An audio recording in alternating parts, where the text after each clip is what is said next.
Bienvenue à Simo University. Je suis Landry Simo, scientifique de l'esprit, philosophe du cœur et fondateur de Simo University, la première université pour enfants. Alors, mes chers amis, aujourd'hui nous allons parler d'un sujet qui me semble vraiment essentiel. Je veux vraiment partager avec vous une décision qui a changé ma vie à jamais. Une décision qui m'a fait passer de professeur universitaire respecté, avec un salaire stable, une carrière prestigieuse, des promotions en vue, à un père déterminé, parfois inquiet, mais profondément convaincu que c'était le bon choix. J'ai quitté la sécurité de mon emploi pour retirer mon fils de l'école. Oui, je l'ai fait. Et je l'ai fait parce que je refusais de le voir devenir un rouage de ce système. Je l'ai fait parce que, en tant que père, en tant qu'humain, je crois que protéger l'esprit de nos enfants est plus important que tout le reste. Mais je ne vais pas vous mentir, ce choix n'a pas été facile. Il y a des nuits où je me réveille en me demandant, mais est-ce que j'ai fait le bon choix? Parfois, je ressens de la peur, parfois je ressens de la solitude, mais chaque jour que je vois mon fils évoluer, penser par lui-même, poser des questions qu'aucun programme scolaire ne lui aurait jamais permis de poser, je sais, au fond de moi, que j'ai fait ce qu'il fallait que je fasse. Aujourd'hui, je veux donc partager avec vous, et je veux donc vous parler également de ce qui m'a poussé à franchir ce pas. Parce que cette décision me concerne, elle ne concerne pas que moi d'ailleurs, elle ne concerne pas que mon fils, elle concerne également vos enfants, l'avenir de cette génération. Dans cette vidéo, je vais vous montrer pourquoi notre société a construit un système qui pousse les deux parents à travailler, non pas pour leur épanouissement, point du tout, ou même pour leur liberté, point du tout, mais pour mieux les éloigner de leurs enfants. Nous allons explorer ensemble comment cette dynamique détruit la cellule familiale et laisse ainsi nos enfants à la merci d'un système éducatif qui les formate plutôt que de les élever. Nous parlerons d'histoire, nous parlerons de science, nous parlerons également de solutions. Parce qu'il ne s'agit pas seulement de dénoncer, hein, il s'agit d'agir, il s'agit de reprendre le contrôle, il s'agit de redonner à nos enfants ce qu'ils méritent, une enfance, une éducation, un avenir. Donc, restez avec moi jusqu'à la fin, parce que dans la dernière partie de cette vidéo, je vais partager avec vous comment, malgré mes doutes, malgré mes sacrifices, j'ai trouvé une liberté et même, il faut le dire, une sorte de béatitude que je n'aurais jamais cru possible. Et comment vous pouvez, vous aussi, transformer vos peurs en force. Et commençons par un constat simple. Ça qui peut sembler dérangeant. Dans notre société moderne, nous avons été conditionnés à croire que travailler est une obligation absolue, une vertu, une condition indispensable pour avoir une vie digne. Mais avez-vous déjà pris un instant pour questionner cette idée? Pourquoi dans une époque où la technologie aurait dû alléger notre charge de travail, travaillons-nous autant, voire plus qu'auparavant? Et pourquoi ce modèle exige-t-il que les deux parents soient absents du foyer, laissant ainsi leurs enfants entre les mains d'un système qui ne partage pas forcément leurs valeurs?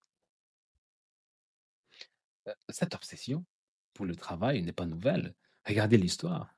La révolution industrielle au 19e siècle a transformé le travail en une sorte de religion.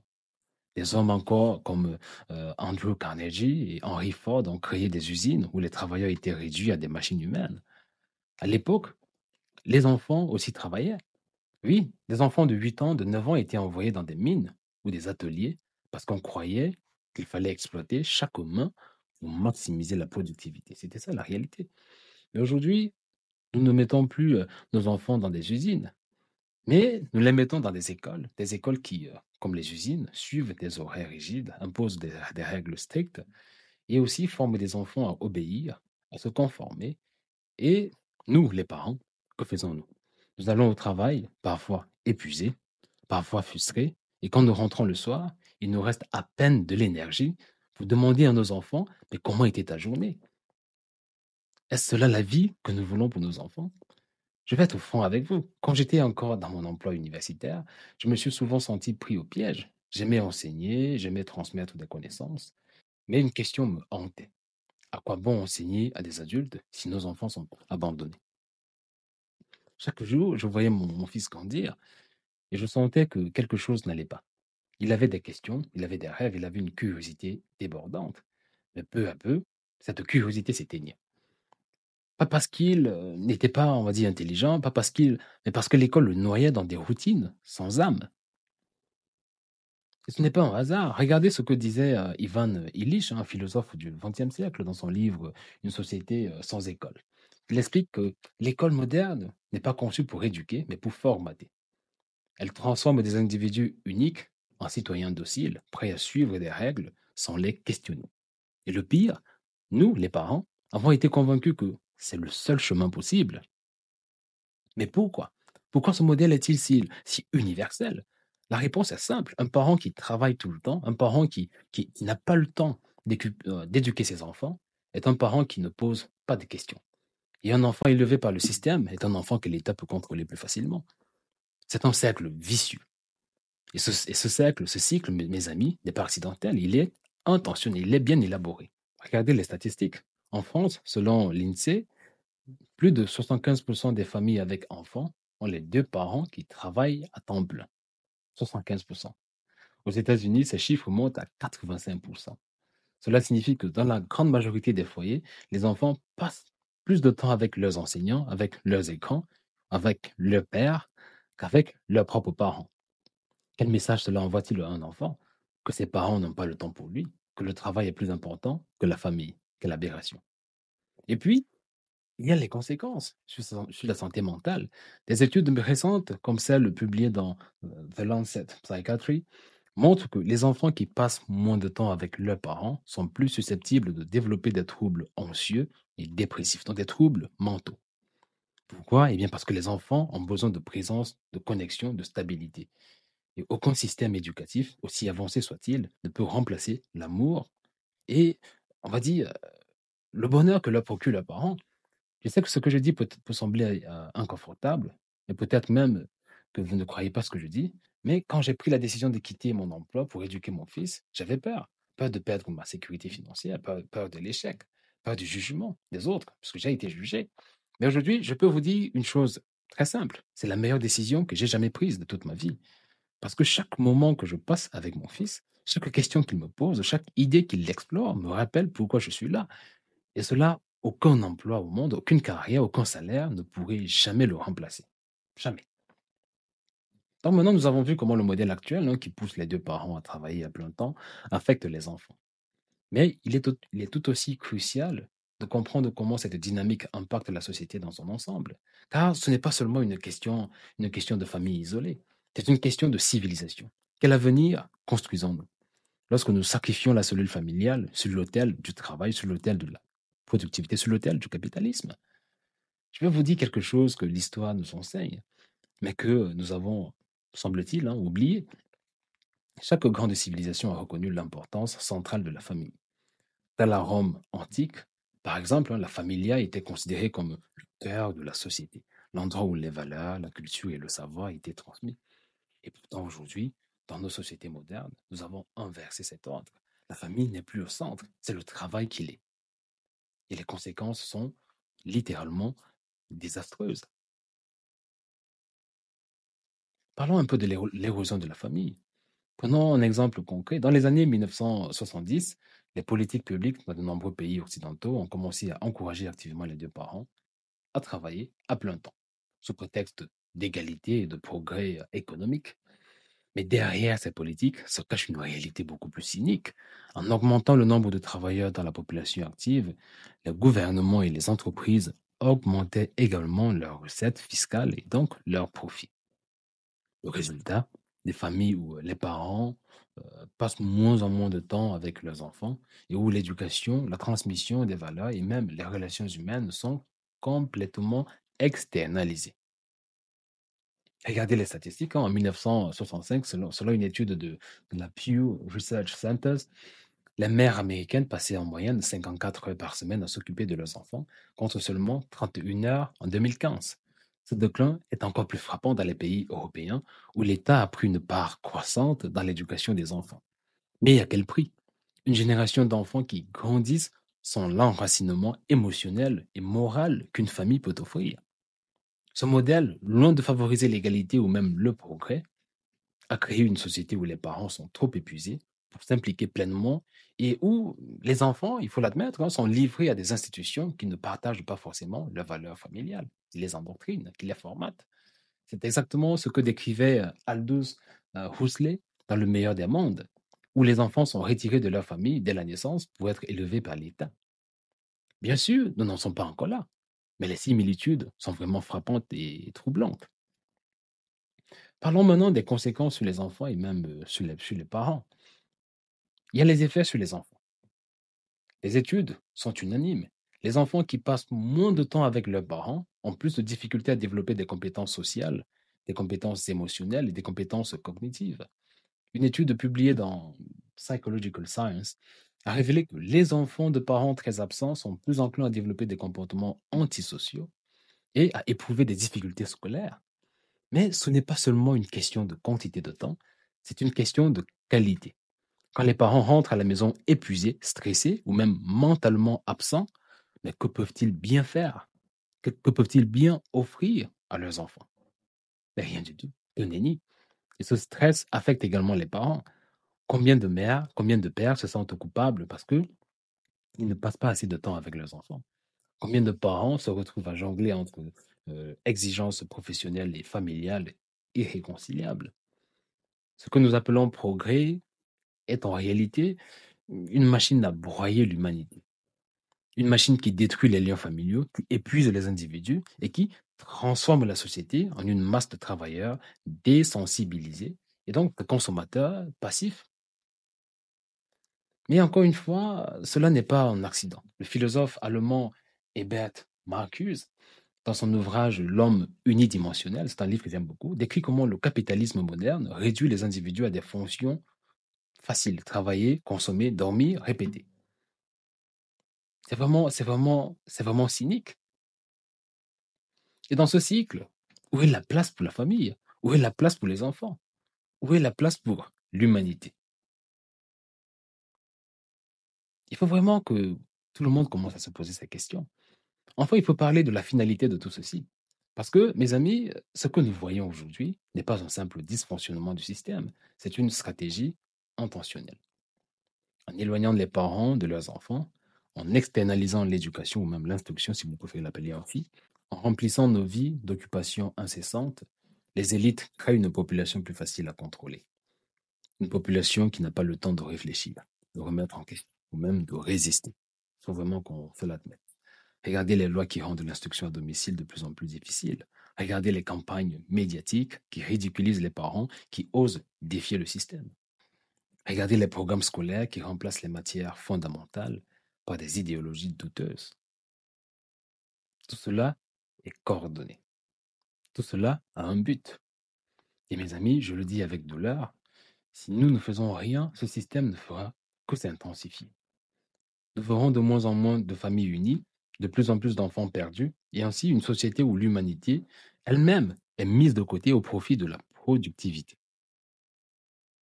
Mais je pense quand même qu'il y a une lueur d'espoir. Je pense vraiment qu'il y a de l'espoir. Parce que malgré tout, nous avons encore le pouvoir de dire non.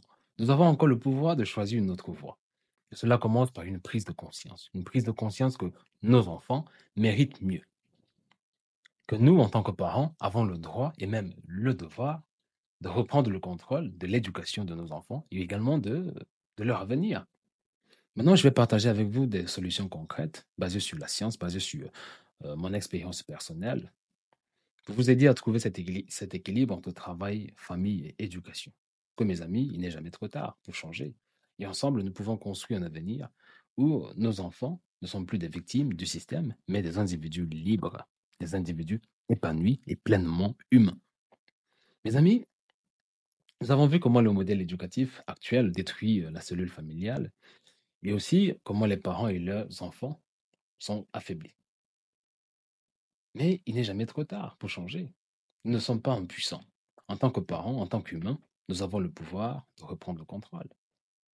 Et c'est précisément ce que je veux partager avec vous dans cette dernière partie de la vidéo. Je vais vous proposer des solutions concrètes, basées sur mes propres choix de vie, basées sur les recherches scientifiques les plus avancées pour rétablir l'équilibre entre travail et famille, et donc et éducation. Parce que oui, il est possible de protéger nos enfants de ce système, mais cela demande du courage, cela demande de l'organisation, cela demande surtout une vision claire de ce que nous voulons pour nos enfants. Donc il faut commencer par repenser nos priorités. Cela me semble essentiel. La première étape, c'est vraiment de reconsidérer nos priorités. Pourquoi travaillons-nous autant? Pourquoi acceptons-nous de sacrifier notre temps, notre énergie et nos relations pour un emploi qui, au fond, ne nous satisfait pas toujours? Je vais être honnête avec vous. Quand j'ai décidé de quitter mon poste universitaire pour me consacrer à l'éducation de mon fils, j'ai eu peur. Peur de perdre ma sécurité financière, peur de ne pas être à la hauteur. Mais cette peur, je l'ai transformée en force, en détermination. Parce que j'ai réalisé une chose fondamentale. Le temps que je passe avec mon fils est infiniment plus précieux que tout ce que l'argent pourrait acheter. Et ce choix, vous pouvez le faire aussi. Pas forcément en quittant votre travail, mais en réévaluant la place qu'il occupe dans votre vie. Pourquoi ne pas réduire vos heures? Si cela est possible, pourquoi ne pas chercher des solutions flexibles comme le télétravail? Le but n'est pas de tout sacrifier, mais de trouver un équilibre qui vous permette de passer plus de temps avec vos enfants. Cela est vraiment essentiel. Parce que ce temps, mes amis, est irremplaçable. Irremplaçable. Il faut également créer un environnement familial propice à l'apprentissage. Ensuite, il faut transformer votre maison en un véritable lieu d'apprentissage. Pas un apprentissage rigide ou scolaire, mais un apprentissage vivant, adapté à vos enfants et à leurs passions. Voici quelques idées très simples, mais éminemment efficaces et puissantes. Il faut instaurer des routines éducatives. Chaque soir, prenez quelques minutes pour discuter avec vos enfants de ce qu'ils ont appris à l'école, vu dans la journée. Posez-leur des questions. Qu'est-ce qui t'a surpris aujourd'hui? Qu'est-ce que tu aimerais comprendre davantage? Cette discussion, bien plus que n'importe quelle leçon, développe leur curiosité et même leur esprit critique. Il faut également introduire des projets pratiques. Au lieu de simplement leur donner des devoirs, pourquoi ne pas leur proposer des projets concrets? Par exemple, construire quelque chose ensemble, écrire une histoire, ou même organiser une petite expérience scientifique. Rejoignez le programme de Simo University et vous verrez. Ces activités renforcent non seulement leurs compétences, mais aussi votre lien familial. Il faut également s'appuyer sur les neurosciences. Les recherches montrent que les enfants apprennent mieux lorsqu'ils sont actifs et engagés, en mouvement. Alors, faites de l'apprentissage une aventure. Par exemple, si votre enfant aime la nature, utilisez des sorties en plein air pour lui renseigner des concepts scientifiques. C'est vraiment magique, c'est puissant, ça marche. Si votre enfant est passionné par l'histoire, racontez-lui des récits fascinants avant de dormir. L'important, c'est de stimuler leur imagination tout en les connectant au monde réel. Il faut vraiment, chers amis, reprendre le contrôle sur l'éducation de nos enfants. Un autre point central pour reprendre le contrôle sur l'éducation de nos enfants, c'est déjà de comprendre que cela ne signifie pas nécessairement de retirer l'enfant de l'école, cela ne signifie pas euh, quitter votre emploi, mais il faut juste rester actif et vigilant. Il faut s'informer sur les programmes scolaires. Savez-vous réellement ce que vos enfants apprennent à l'école? Prenez le temps de lire les programmes, de poser des questions et même de rencontrer des enseignants. Si vous découvrez des contenus qui ne correspondent pas, je le dis poliment, comme ça, à vos valeurs, exprimez-vous. Vous avez le droit, en tant que parent, de participer à ces décisions. Il faut également compléter l'éducation scolaire. L'école ne doit jamais être la seule source d'apprentissage. Utilisez des livres, utilisez des documentaires, utilisez des discussions à la maison pour enrichir leurs connaissances. Par exemple, si leur cours d'histoire ignore certaines perspectives, prenez le temps de leur en parler. Si les sciences sont enseignées de manière trop théorique, proposez des expériences pratiques. Envisagez des alternatives. Si vous sentez que l'école ne correspond pas aux besoins de votre enfant, explorez des alternatives comme l'instruction à domicile, les écoles, je sais pas, alternatives, Simo University ou même des communautés éducatives locales.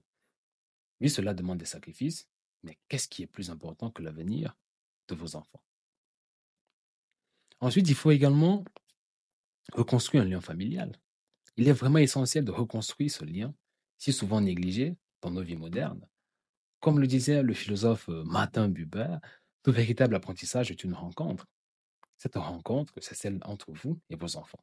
Prenez le temps de les écouter, pas seulement leurs mots, mais aussi leur silence. Apprenez vraiment à écouter le silence de vos enfants, à comprendre leurs peurs, à comprendre leurs rêves, à comprendre leurs frustrations.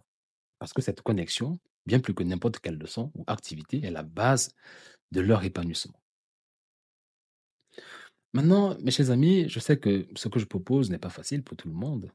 Ce n'est pas une solution rapide, ce n'est pas une recette miracle, ce n'est pas une panacée, mais c'est une voie. Une voix qui demande du courage, qui demande de la patience, qui demande surtout une foi profonde en nos enfants et donc en leur potentiel. Parce que chaque minute que vous passez avec eux, chaque question que vous leur posez, chaque moment que vous partagez est une graine que vous plantez pour l'avenir. Il faut le comprendre. Bon, avant de conclure, je veux vous raconter un moment qui m'a vraiment marqué. Un soir, alors que je discutais avec mon fils, de tout et de rien, il m'a regardé et il m'a dit: «Mais papa, pourquoi tout le monde ne pose pas des questions?» Cette simple phrase m'a frappé en plein cœur. Elle m'a rappelé pourquoi je fais tout cela. Parce que nos enfants, avec leur curiosité et leur innocence, sont la clé d'un monde meilleur. Et pour cela, nous devons les protéger, nous devons les guider, nous devons surtout leur donner les outils pour devenir des libres penseurs. Alors je vous pose cette question. Que choisirez-vous de faire aujourd'hui pour vos enfants? Parce que leur avenir commence maintenant. Il commence avec vous. Je vous remercie.